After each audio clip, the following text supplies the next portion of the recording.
예수 그리스도 인자 및 다윗의 자손이라는 이름.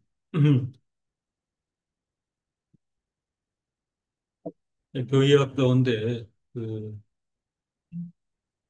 순서를 따라 이제 기독론이 존재가 되는데, 어, 교의학 설교의 큰 장점은 우리가 예수 그리스도에 대해서 어, 너무 잘 알고 또 큰 확신이 있는 것은 사실이지만, 어,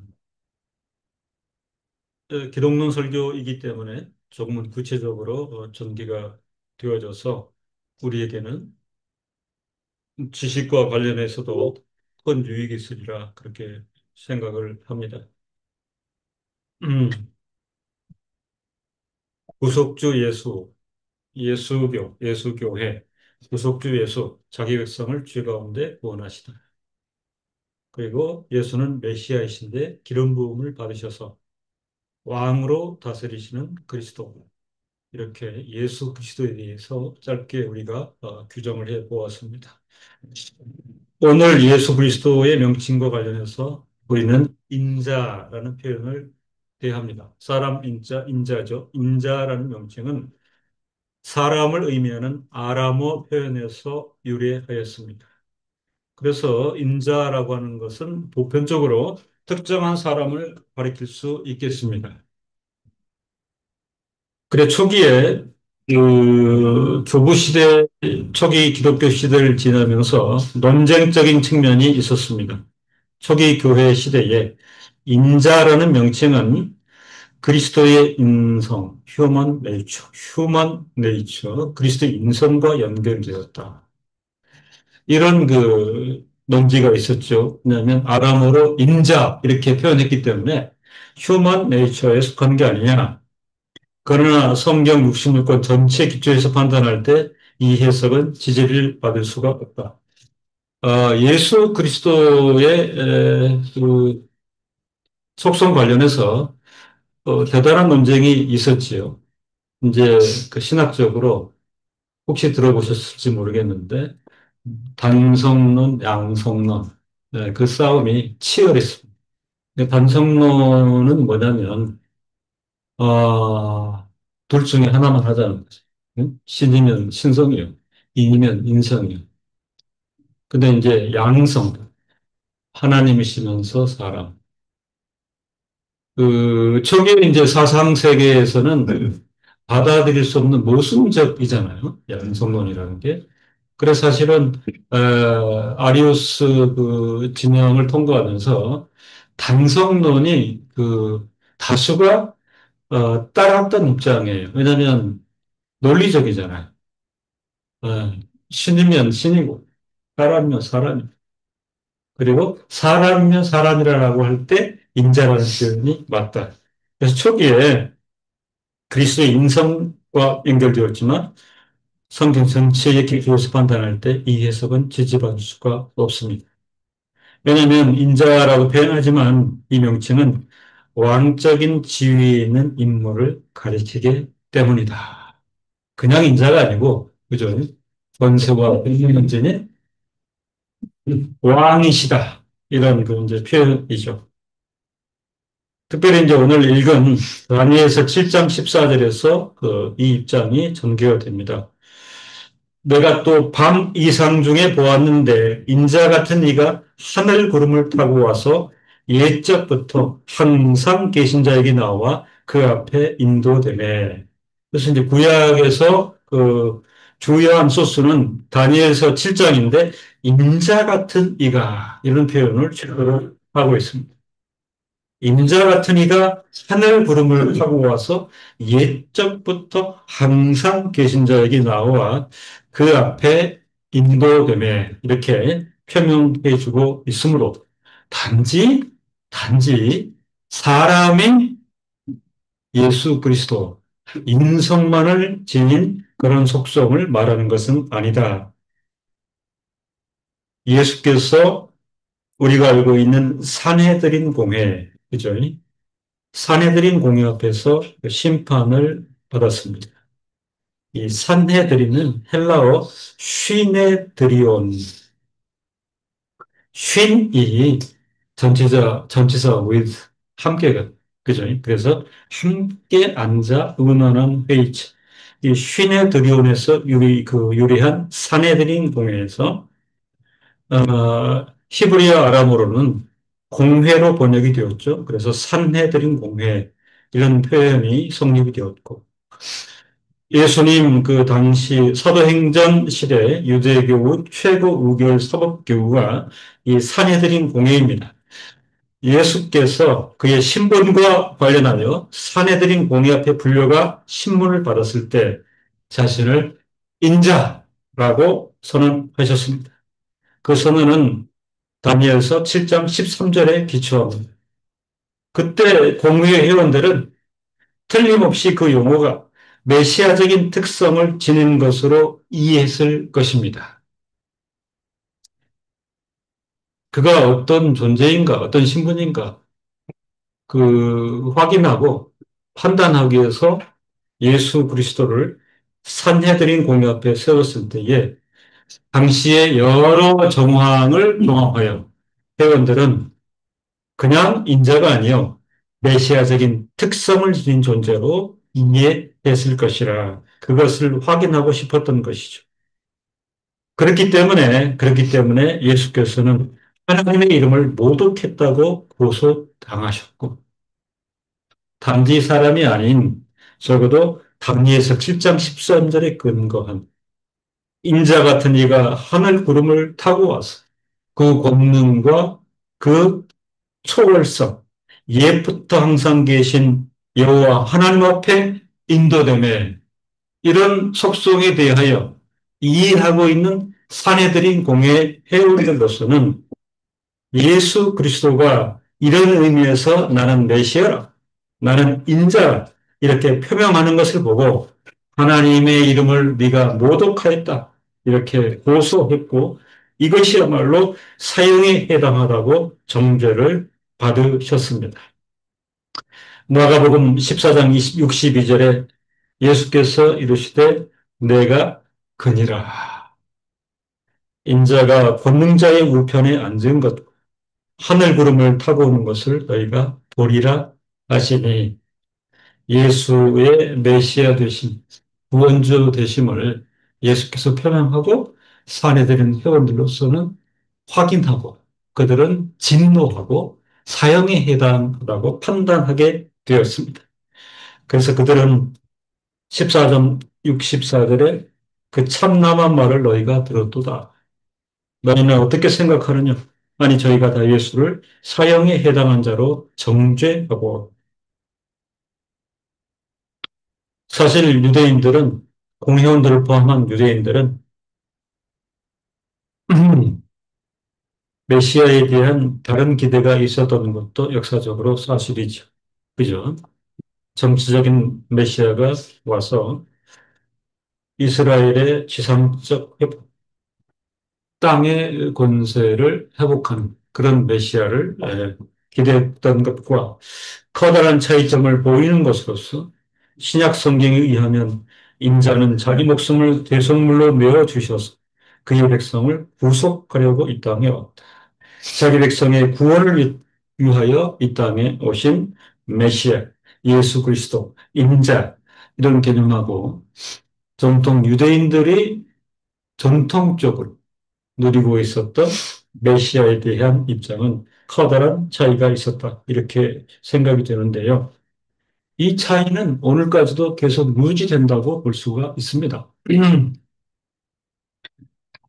마가복음 10장 45절에 임자에 온 것은 섬김을 받으려 함이 아니라 도리어 섬기려 하고 자기 목숨을 많은 사람의 대속물로 주려 함이니라. 마가복음 10장 45절 이에 대한 예수의 말씀은 이사야서 53장 10절 12절과 연결되옵니다. 이사야서 53장과 마가복음 10장은 서로 연결되는데 이로 볼 때 이것에 대한 신학은 구약의 그리스도 이런 입장에서 이해할 수 있고 신구약의 통일성의 측면에서도 이해할 수가 있겠습니다.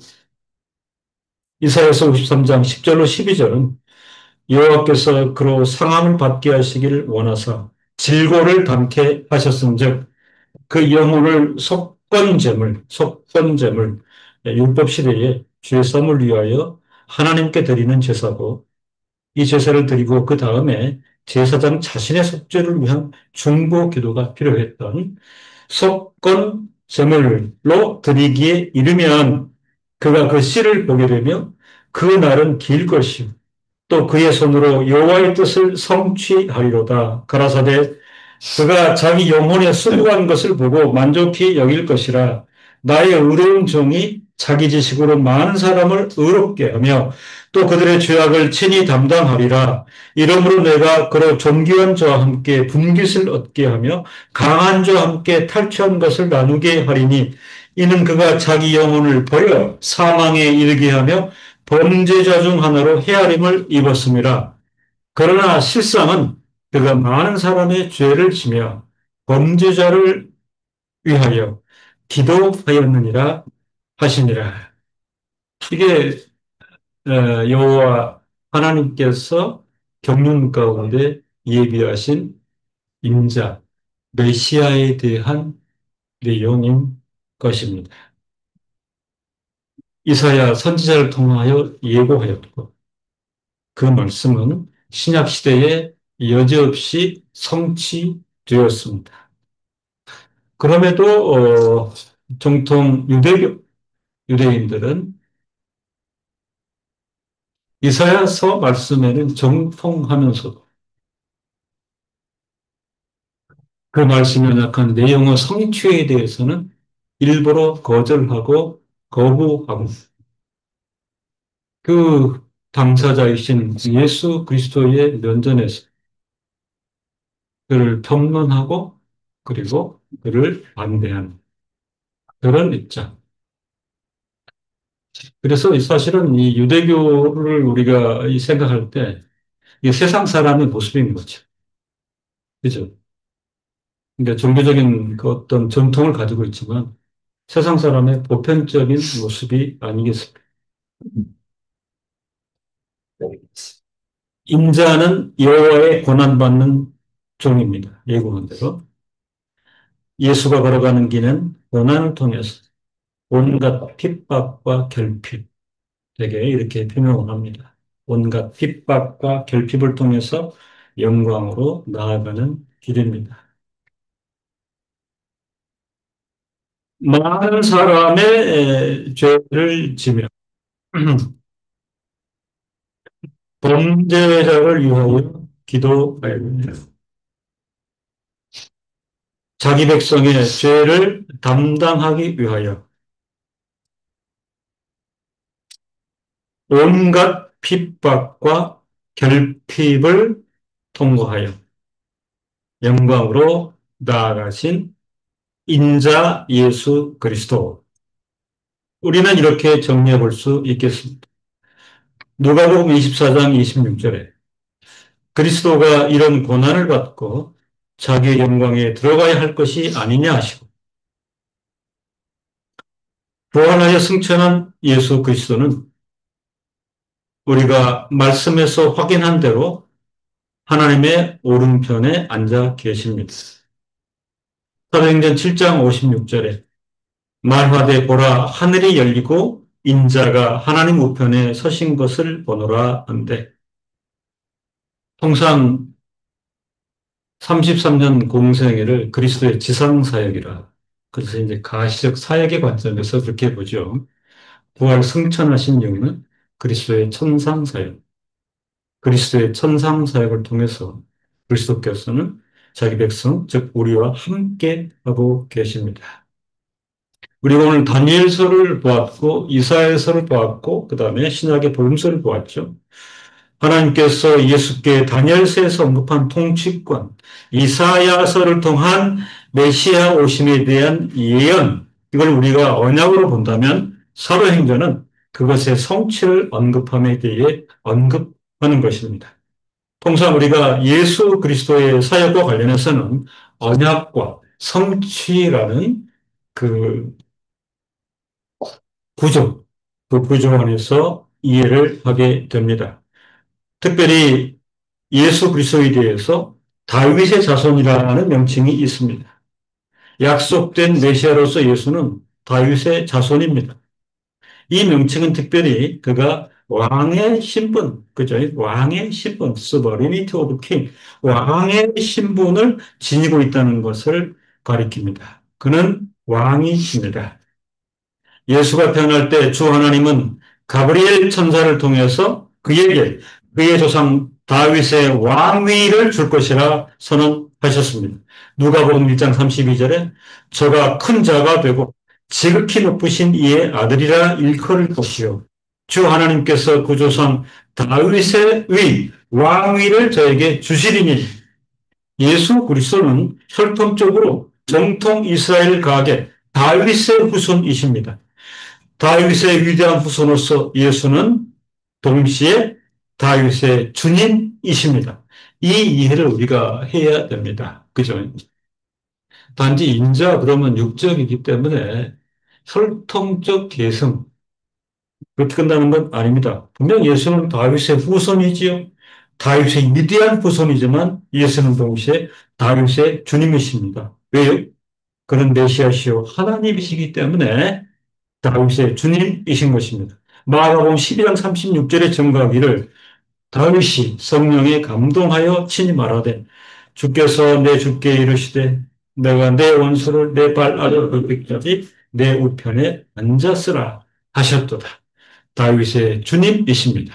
다윗의 왕위를 물려받으셨으나 그의 메시아와 하나님으로서 다윗의 주님이 되십니다. 예수 그리스도 직분과 사역에 대해 정리를 해 봅니다.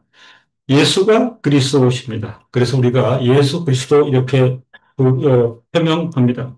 그가 바로 메시아로 기름 부음을 받으신 주체이십니다. 그러므로 그는 그리스도의 직분을 지니고 있는 분이십니다.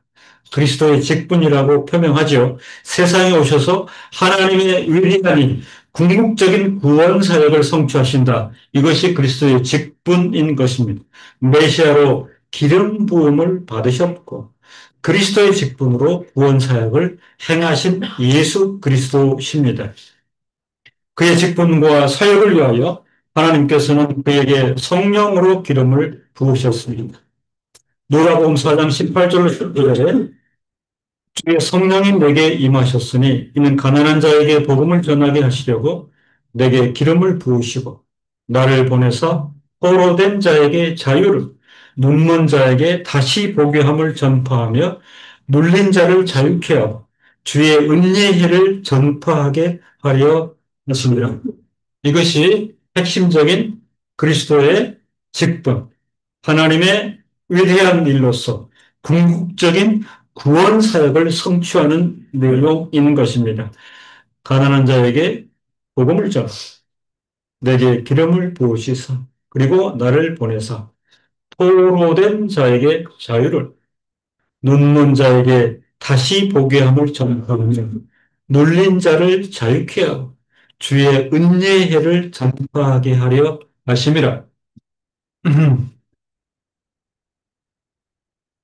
정리해보면 하나님께서는 혈통으로는 정통 이스라엘, 다윗의 가문을 통하여 예수 그리스도를 세우셨습니다. 그리고 그에게 중나는 삼종직, 말씀의 애언자, 죄사함의 제사장, 권세의 왕의 직분을 부여하시오. 그리스도의 직분 이렇게 표현했습니다.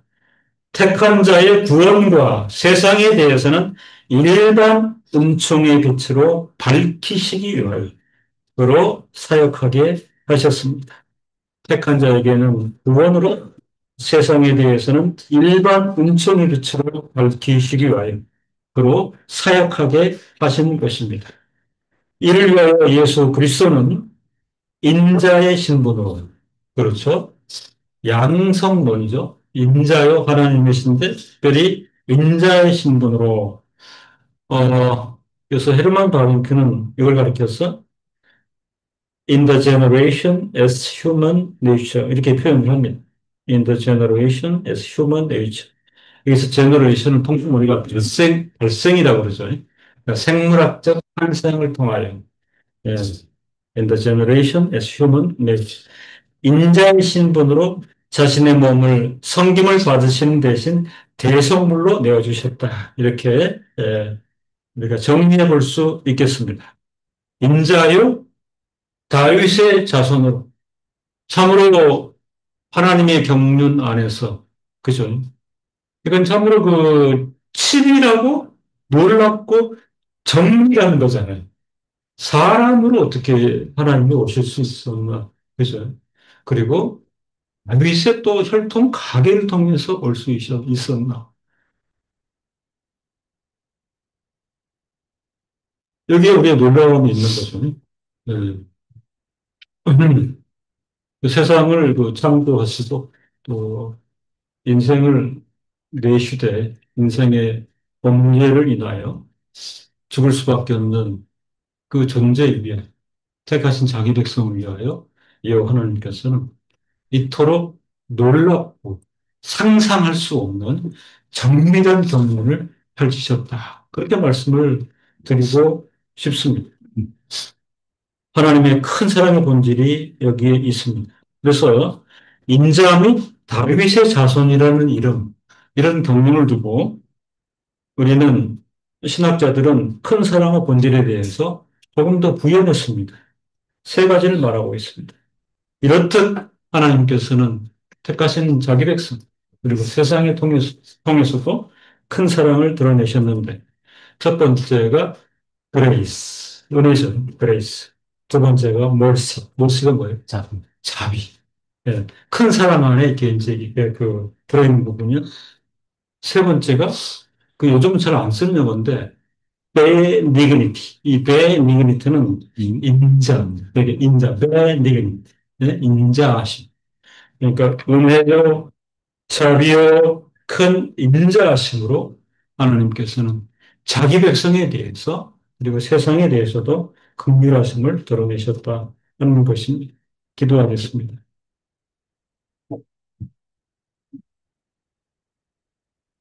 자기 백성을 위하여 그리고 이 세상의 보편 인생을 위한 일반 은총과 관련해서도 여호와 하나님께서는 그토록 치밀하고 정밀하고 구체적으로 섭리하신 그 결과가 인자이신 예수 그리스도, 다윗의 자손이신 예수 그리스도, 하나님의 경륜을 저희가 참으로 보고 놀라워합니다.